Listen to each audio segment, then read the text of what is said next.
Michelle Ross was hired to trim hair and press clothes, but when her scissors grazed the Mafia heir's scalp, she felt ridges that shouldn't exist.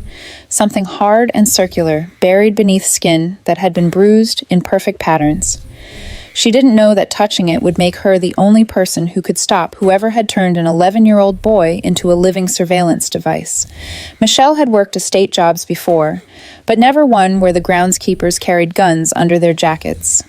The Fallacy compound stretched across Tuscan hills like a fortress disguised as a villa, all cream-colored stone and cypress trees lining the drive. She'd taken the position because 6 months of temp work hadn't paid her sister's nursing school tuition, and because the offer came with housing and double her previous salary. Before we dive deeper, don't forget to subscribe, like this video, and tell me in the comments where you're watching from. Your support keeps these stories alive, and trust me, you won't want to miss what happens next. Signora Benedetti, the head of household, gave her one instruction as they crossed the marble foyer.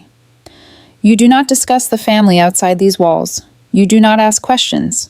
You observe, you serve, you remain invisible. Michelle nodded, her hands tightening on the handle of her supply case. She'd expected to manage linens or coordinate with caterers. Instead, Signora Benedetti stopped before French doors that opened onto a sunlit courtyard. The boy requires grooming twice weekly, Benedetti said, her tone clipped. Tuesdays and Fridays, 10 a.m. His hair is kept short. Use only the hypoallergenic products in the blue cabinet. He has a sensitivity to touch. Sudden movements upset him. The boy? Michelle asked. Eduardo, il figlio del padrone.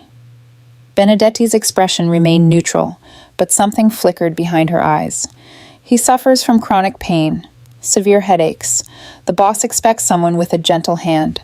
Before Michelle could respond, Benedetti knocked once and opened the door. The courtyard was an oasis of light and green, fountains murmuring between sculpted hedges. And sitting rigid in a wicker chair, bathed in morning sun, was a child who looked carved from wax. Eduardo, this is Signorina Ross, Benedetti announced. She will attend to your grooming today. The boy didn't acknowledge her. His jaw was clenched, his posture unnaturally still. He looked like he was bracing for impact. Benedetti left without another word, the door clicking shut with finality. Michelle set down her case and approached slowly, crouching to his eye level. Eduardo? My name is Michelle. Is it all right if I work on your hair today? He nodded once, a mechanical jerk of his chin. His eyes stayed fixed on the fountain. She prepared her station, comb, scissors, spray bottle of water, and stood behind him, draping a cape over his shoulders. I'll be as quick as I can. Tell me if anything hurts, okay? No response. She sprayed his hair lightly and began combing through the dark strands. They were longer than she'd expected for a boy his age, thick and slightly tangled. As she worked, she noticed the way his breathing changed, shallow, controlled, like he was counting each inhale. Does your head hurt right now? She asked softly. Always. His voice was barely audible. Today is not as bad. Her chest tightened. She kept her hand steady, sectioning his hair with the comb.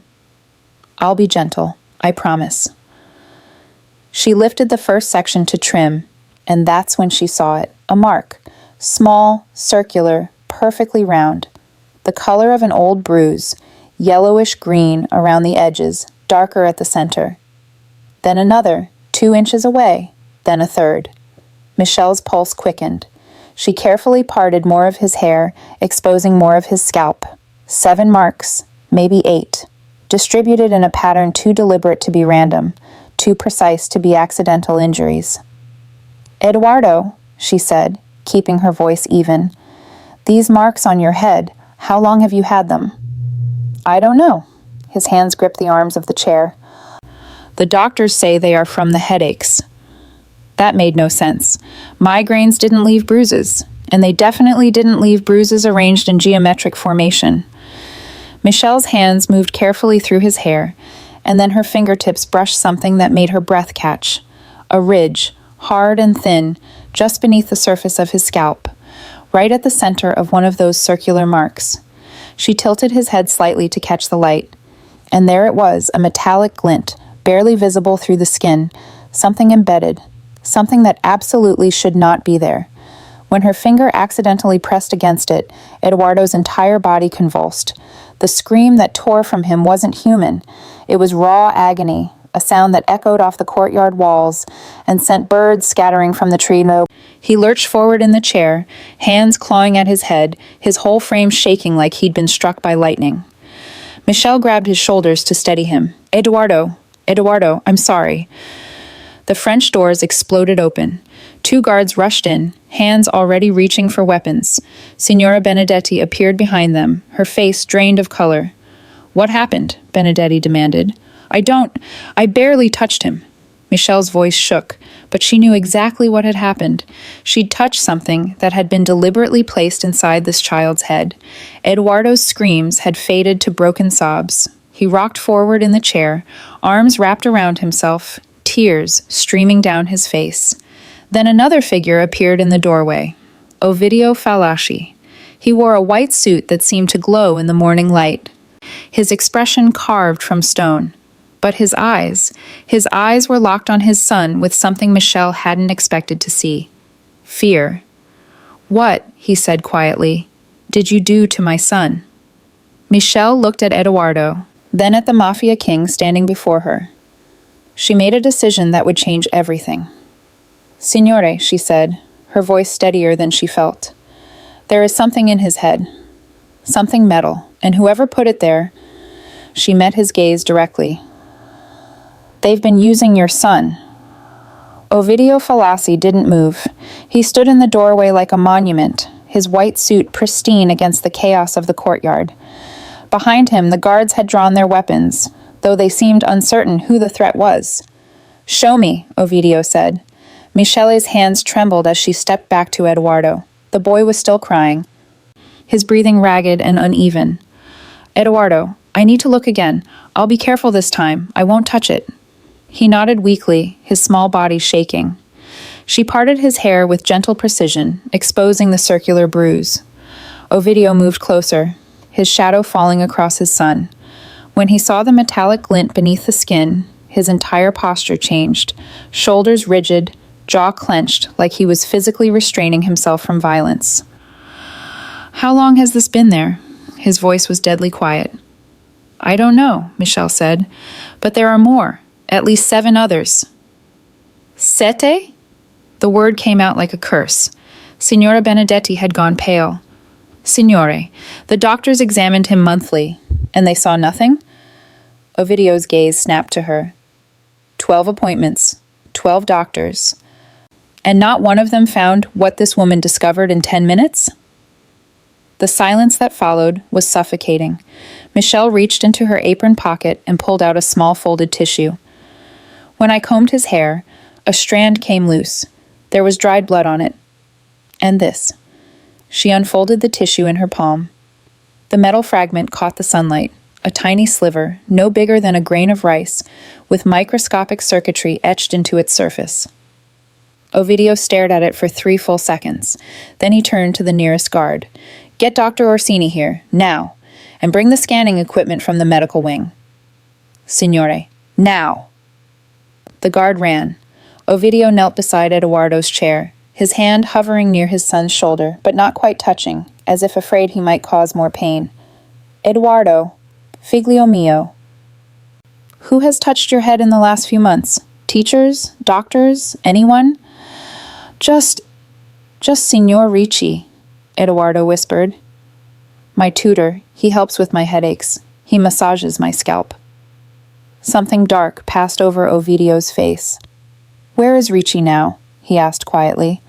Benedetti checked her watch. In the library, preparing today's lessons. Ovidio stood, his expression unreadable. When he looked at Michele, she saw something she hadn't expected, not gratitude, but calculation. Like he was reassessing what kind of weapon she might be. You, he said. You stay with my son. No one else touches him. Understood? Michel nodded. Good. He adjusted his cuffs. Because if someone has been using my child as a spy, His smile was colder than winter. They're going to wish they'd chosen a different family to betray. Dr. Orsini arrived within 20 minutes, carrying a portable imaging system that looked like it belonged in a military hospital. He was older, silver-haired, with hands that moved with surgical precision as he assembled the equipment on a table in Eduardo's bedroom. Michelle stood in the corner, arms crossed, watching as Ovidio paced like a caged predator.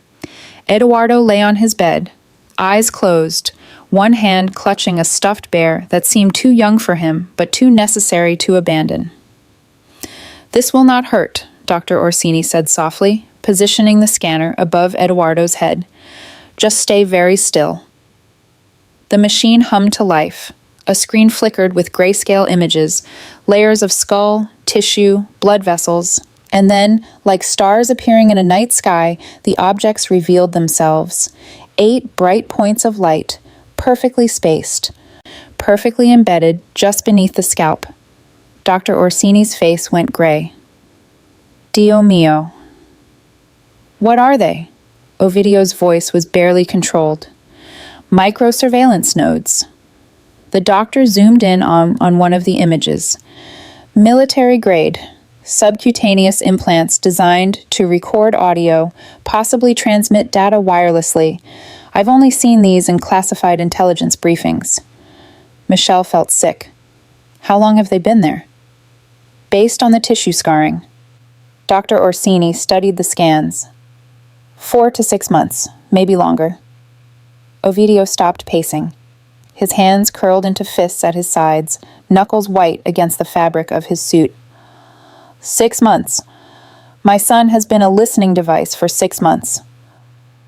Signore, every conversation, every meeting, every plan discussed in this house.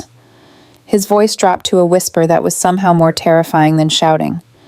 "They've heard everything." Michelle stepped forward. "The metal fragment I found, can you analyze it?" Dr. Orsini took the tissue from her and examined the sliver under a magnification lens built into his equipment. After a moment, he looked up, his expression grim. "Chinese manufacture, modified with European components. This isn't standard surveillance tech. It's custom-built, expensive. Whoever did this had significant resources." Ovidio turned to face them both. The fear Michelle had seen earlier was gone, burned away by something far more dangerous. "Can you remove them?" he asked. "Yes, but it requires surgery. 8 separate extractions, done carefully to avoid nerve damage." "If we rush it, how long?" 2 procedures, 4 implants each, a week apart, minimum to allow healing. You have 48 hours to prepare. Ovidio moved to the door. "I'm going to have a conversation with Signor Ricci. Michele, you don't leave my son's side, not for a moment." He paused in the doorway, his back still to them. "And prepare the safe house in Siena. We're moving him tonight." The door closed behind him with a sound like a death sentence being sealed. The Siena safe house was a converted monastery tucked into hillside vineyards, its stone walls 3 feet thick and its windows reinforced with bulletproof glass. Michelle had ridden in the armored SUV with Eduardo, his head resting against her shoulder as the countryside blurred past. Now, 36 hours later, they were in a makeshift operating room that had once been a chapel. Dr. Orsini worked under surgical lights while 2 guards stood watch at the doors. Eduardo lay unconscious on the table, sedated, but not fully under. The implants were too close to sensitive nerves for general anesthesia. Michelle held his hand, feeling his fingers twitch with each touch of the scalpel. "First one coming out," Dr. Orsini murmured. The extraction was delicate, brutal work. He made an incision no bigger than a fingernail, used microforceps to grip the device, and pulled with steady pressure. When the implant came free, a disc smaller than a shirt button, trailing microscopic wires, he placed it in a steel tray with a soft clink. 1 down, 3 to go. They were on the 3rd extraction when the lights flickered. Michelle's head snapped up. "What was—" The explosion came from the eastern wall. The chapel shook, dust raining from the ceiling. Gunfire erupted immediately after, short, controlled bursts from outside, answered by the guards' weapons. Merda! Dr. Orsini didn't stop working. His hands remained steady, even as chaos erupted around them.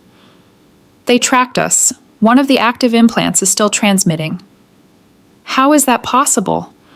Michelle pulled Eduardo closer, shielding his unconscious body with her own. Because I haven't removed it yet. He extracted the third device, dropped it in the tray.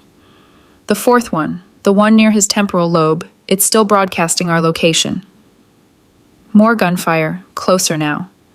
The guards were being pushed back. Ovidio burst through the door, his white suit splattered with blood that wasn't his. He carried a pistol in one hand. How many more? 1. Give me 90 seconds. We don't have 90 seconds. Ovidio moved to the window, fired 3 precise shots through the reinforced glass. They're coming through the courtyard. Michelle looked at Eduardo's pale face, then at the doctor's trembling hands. Do it. We're not leaving him like this. Dr. Orsini worked faster than Michele thought possible. Incision, forceps, pressure. The fourth implant came free, just as the chapel door splintered under automatic gunfire. Go! Ovidio shoved them toward a concealed door behind the altar. Service tunnel, move! Michelle scooped Eduardo into her arms.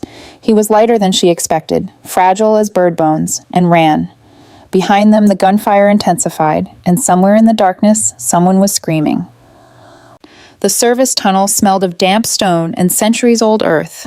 Michelle ran with Eduardo clutched against her chest, Dr. Orsini stumbling behind her, his medical bag banging against his hip. Emergency lights embedded in the walls cast everything in sickly yellow. They emerged in a wine cellar 200 meters from the safe house. Ovidio was already there, breathing hard, his jacket discarded and his shirt torn at the shoulder. 3 of his guards flanked him, weapons drawn. Lay him down, Ovidio ordered, pointing to a wooden table cleared of bottles. Michelle placed Eduardo carefully on the surface. He was starting to wake, his eyelids fluttering, small sounds of pain escaping his throat. The bleeding is minimal, Dr. Orsini said, checking the incision sites. But he needs rest, real rest. No more running. He'll get it. Ovidio's phone buzzed. He answered, listened, then closed his eyes briefly. Understood. Bring him. He ended the call and looked at Michelle. They found Ricci hiding in the service quarters. He's being brought here now. They dragged Signor Ricci into the cellar 10 minutes later. He was in his 50s, thin and bookish, with wire-rimmed glasses knocked askew and blood trickling from his nose. When he saw Ovidio, he started shaking. Please, Signore, I can explain. Explain what? Ovidio's voice was ice. Explain why attackers knew exactly where we'd moved my son. Explain why you're the only person outside this room who knew about the Siena safe house. I would never. You massaged his scalp twice weekly. Michelle stepped forward, her anger overriding her fear. You told us yourself. You were maintaining the implants, weren't you? Keeping the wounds from healing over. Ricci's face crumbled. They had my daughter. They said if I didn't cooperate. Who? Ovidio grabbed him by the collar. Who? The Directorate, Eastern European Syndicate. They wanted access to your operations. They approached me a year ago, said they'd kill Sofia if I refused. Ricci was sobbing now. They sent me to a clinic in Prague, trained me to implant the devices during Eduardo's lessons. He thought I was just helping with his headaches. Michelle felt sick. You turned a child into a spy. I had no choice. Ovidio released him, letting him collapse to the floor. He turned to his guards, his expression empty of all emotion. Find out where they're holding his daughter. Extract her. Then he looked back at Ricci with something that might have been a pity in another life. Make sure he understands what happens to people who touch my family. The guards dragged Ricci away, his screams echoing through the cellar, until a door slammed shut. Eduardo stirred on the table, his eyes opening slowly. Papa? Ovidio moved to his son's side, his hand finally, touching Eduardo's face with impossible gentleness. I'm here, figlio mio. You're safe now. But Michele knew the truth. The war had only just begun. Michelle stayed with Eduardo while Ovidio turned the wine cellar into a war room. Maps appeared on the walls. Laptops materialized on makeshift tables. Men in tactical gear arrived in waves, each one moving with the precision of a former military. Eduardo slept fitfully, his bandaged head resting on Michele's lap. She stroked his hair carefully, avoiding the surgical sites, and listened to Ovidio coordinate death with the efficiency of a conductor leading an orchestra. "The directorate operates from 3 locations," he said, pointing to satellite images projected on the stone wall. "Data center in Bratislava, command structure in Prague, financial hub in Vienna. We hit all 3 simultaneously. No survivors in leadership. Understood?" The men nodded. "Ricci gave us access codes before he died," one lieutenant reported. "Their systems are wide open." Michele's stomach turned at the casual mention of Ricci's death, but she said nothing. This was Ovidio's world, and she'd chosen to step into it the moment she'd decided to protect his son. "Good." Ovidio checked his watch. "Strikes commence at 0400. I want confirmation within the hour." Michelle learned later what happened in those coordinated strikes, pieced together from overheard conversations and news reports that would never mention the Falassi name.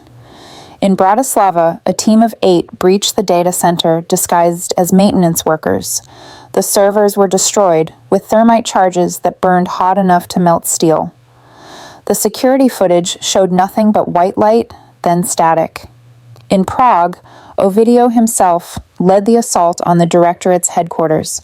Witnesses reported hearing gunfire for 17 minutes, then silence. When police arrived 2 hours later, they found 16 bodies and a building stripped of every hard drive and document. In Vienna, the financial hub burned, not from explosives, but from a gas leak that investigators would later rule accidental. The 3 executives inside never made it out. Their encrypted accounts were emptied before the fire trucks arrived. By dawn, Michelle was watching the news on a tablet while Eduardo slept. The reports were careful, sanitized, but she could read between the lines. European authorities are investigating a series of coordinated attacks. Officials suspect organized crime involvement. No group has claimed responsibility. Ovidio appeared beside her, his white suit replaced with black tactical gear, his face smudged with smoke. He looked at his sleeping son, then at Michelle. "It's done," he said quietly. "The directorate no longer exists. Their allies have been informed of what happens when someone threatens my family." He sat heavily in a chair, suddenly looking older than his years. "But 4 implants remain in my son's head, and until they're out—" He didn't finish the sentence. He didn't need to. They brought Dr. Kovac in shackles. He was the surgeon who designed the implants, a thin man with steady hands and hollow eyes. Ovidio's people had found him in a safe house outside Budapest, trying to burn documents. Now he stood in the cellar's makeshift operating room, staring at Eduardo on the table. "You will remove what you installed," Ovidio said. "No threat, just a fact. And if I refuse," Kovac's accent was thick, Eastern European. Ovidio gestured to the guards. One of them placed a photograph on the table beside Eduardo. Kovac's wife and 2 children at a cafe, taken yesterday. "Then you'll have 4 funerals to attend," Ovidio said softly. "After you watch each one." Michelle felt cold, but she didn't intervene. This was the world she'd entered, the world where children were turned into weapons. Kovac's resistance crumbled. "I need my equipment, specific tools." "Already here." Dr. Orsini wheeled over a surgical tray. "You designed these. You'll remove them without damage." Eduardo was awake for this surgery, sedated but conscious, his hand gripping Michele's with surprising strength. Dr. Orsini had insisted he needed to remain responsive in case the extractions affected his motor function. Kovac worked in silence, his hands moving with the precision of someone who'd performed this procedure before. The 5th implant came out cleanly, then the 6th. Each one joined the others in the steel tray with a soft metallic sound that made Michelle's skin crawl. "The 7th is deeper," Kovac murmured, "near the occipital nerve. If I slip—" "Don't slip," Ovidio said from the corner. Sweat beaded on Kovach's forehead. He adjusted his angle, made an incision smaller than a grain of rice, and worked with micro forceps that trembled slightly. Minutes stretched like hours. Then, clink. 7 down. Last one, Dr. Orsini said quietly. The 8th implant was the worst. It had migrated slightly, embedded itself near the base of Eduardo's skull, where the spine met the brain. Kovach worked for 20 agonizing minutes, his breathing shallow, before the forceps finally gripped something solid. Got it, he whispered. He pulled, steady and slow. The device resisted, then suddenly came free, trailing fine wires that had woven themselves into surrounding tissue. Eduardo gasped, his back arching off the table. Then he went completely still. Eduardo? Michele's voice cracked. His eyes opened slowly. He blinked once, twice, then turned his head, moved it freely, without wincing, for the first time in months. Papa? His voice was stronger, clearer. It doesn't hurt anymore. Ovidio crossed the room in 3 strides and pulled his son into his arms, mindful of the fresh incisions, holding him like something precious he'd thought was lost forever. Michele stepped back, tears streaming down her face. 8 devices lay in the steel tray. Eduardo Falaschi was finally free. 3 weeks later, Michele stood on a terrace overlooking the Amalfi coast, watching Eduardo chase seagulls along the beach below. His laughter carried on the salt wind, a sound she'd never heard before. Bright and unrestrained and utterly free. The villa was smaller than the Tuscan estate, deliberately chosen for its distance from Ovidio's operations. Whitewashed walls, blue shutters, gardens filled with lemon trees and bougainvillea. A place where armed guards weren't stationed at every corner, where a boy could run without flinching. He's gotten faster, Ovidio said, appearing beside her with 2 cups of espresso. Michele accepted one gratefully. No more headaches. Dr. Orsini says the nerve damage is healing better than expected. Thanks to you. Ovidio's voice was quiet. If you hadn't found those implants, someone else would have, eventually. No. He turned to face her. 12 doctors missed what you saw in 10 minutes. You saved my son's life, Michele. That debt doesn't disappear. She met his gaze. The cold calculation she'd seen that first day in the courtyard had softened into something almost human, almost vulnerable. I don't want a debt, she said. I want to make sure Eduardo stays safe, that he gets to be a child for once. Then stay. It wasn't a command. It was a request. Not as a staff, as a family, as his guardian. That evening, after Eduardo had been fed and bathed and tucked into bed with his 2 young stuffed bear, Ovidio sat with Michele on the terrace under a sky full of stars. I was a terrible father, he said without preamble. I let my world consume everything. Let business and wars and territory matter more than the boy sleeping upstairs. Michele said nothing, letting him continue. When I saw those scans, saw what had been done to him while I was too busy building an empire to notice, his voice cracked. I would have burned the world to ash if it meant getting those devices out of his head. You nearly did, Michele observed. A ghost of a smile crossed his face. The directorate is dust. Their allies know what happens when someone touches a fallacy. That message has been received. He looked at her then, really looked at her. But Eduardo doesn't need a warlord. He needs a father. Someone who notices when he's in pain. Someone who holds him when he has nightmares about men in surgical masks. You're learning, Michele said gently. I've seen you with him these past weeks. The way you read to him at night. The way you let him beat you at chess, even though we both know you're throwing the games. Is it enough? It's a start. The next morning, Michele woke to find Eduardo sitting on the edge of her bed, his stuffed bear clutched in one arm. Michele? His voice was small. Are you going to leave? She sat up, pulling him into a hug. No, tesoro. I'm staying right here. Promise? Promise. Good. He buried his face in her shoulder. Because you're the only one who knows how to braid hair the way I like it, and Papa tries, but he's terrible at it. Michelle laughed, a real laugh, the kind that comes from deep in your chest and erases shadows. We'll teach him together. Deal? Deal. 6 months later, the villa had transformed into something neither Michelle nor Ovidio had expected: a home. Eduardo's hair had grown back over the surgical scars, thick and healthy. He attended a small private school in the village, made friends, collected seashells on the beach. The headaches never returned. Ovidio split his time between business in the north and the villa, but when he was there, he was present, teaching Eduardo to sail, helping with homework, sitting through terrible school plays with the pride of a man watching his son discover life. And Michelle became what she'd never thought she'd be: protector, guardian, family. On warm evenings, the three of them would sit on the terrace and watch the sun set over the Mediterranean. Eduardo would fall asleep between them, his head on Michelle's lap, his hand holding his father's. No guards, no weapons, no surveillance.